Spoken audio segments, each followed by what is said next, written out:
We've been talking about spiritual beings in the Bible, and we've looked at how God is in the heavenly realms, but not by himself. There's a whole staff team that the Bible calls the Divine Council. But in the Bible, there are still more beings in the spiritual realm, like the cherubim and also the angels. So let's talk about them.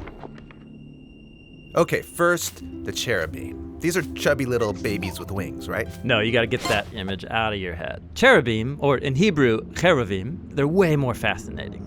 They're described as hybrid creatures, a collage of different animals, and every time they do appear, they look a little bit different. That's intense. Yeah, they're supposed to be intimidating. They stand guard at the boundary between heaven and earth. If you see them, you know you're entering the presence of the one who is above all and truly other. The first time cherubim show up in the story of the Bible, they're standing outside of the Garden of Eden.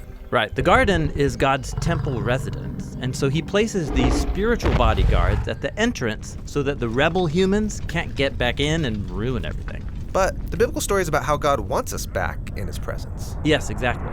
So this is why he chose the people of Israel and gave them the gift of a symbolic miniature Eden called the tabernacle, and then later the Jerusalem temple. In both of these spaces, cherubim were painted and engraved all over, reminding the priests that they are working in God's presence. Now, if a priest went into the Holy of Holies, he would see there a golden box called the Ark of the Covenant, and on it were two cherubim. What's going on here? Well, the biblical authors describe the ark as the footstool of God's throne, which the cherubim are carrying. Like we read in Psalm 99, God sits enthroned above the cherubim. But there was no actual throne above the box. Right, the Israelites weren't supposed to represent God with any physical image. But when the prophets had visions about this space, they saw Yahweh sitting on his throne. Okay, so cherubim guard the sacred space, carry God's throne, but why do they look like animal mashups? Well, they're symbolic representations of all the creatures of the earth, because they all belong to God.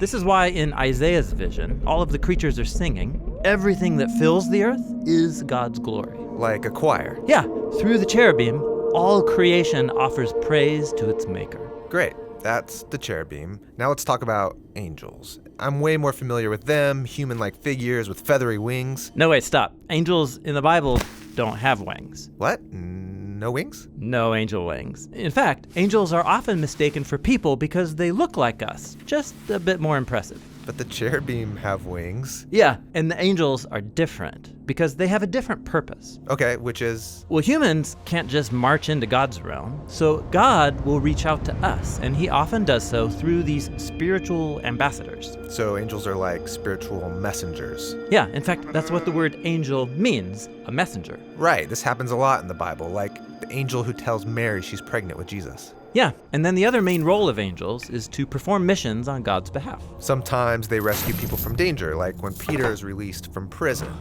And there's some really cool angels, like Michael and Gabriel. Yeah, the name Gabriel means God is my power, and Michael means who is like God. But also notice, these names point to God, not to the angels. Like humans, the angels are images of God's presence and power.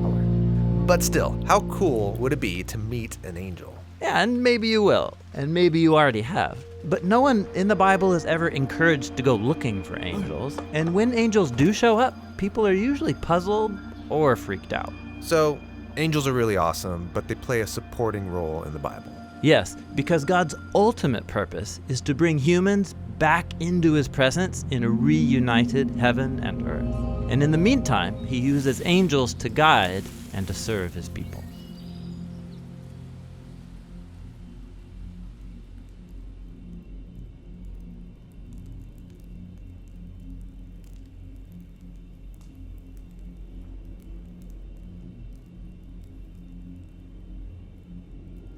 You just watched a video on cherubim and angels in the Bible. And there's one angel character in the Bible who's a bit more complicated. He's called the Angel of the Lord, and that's what we're going to look at next.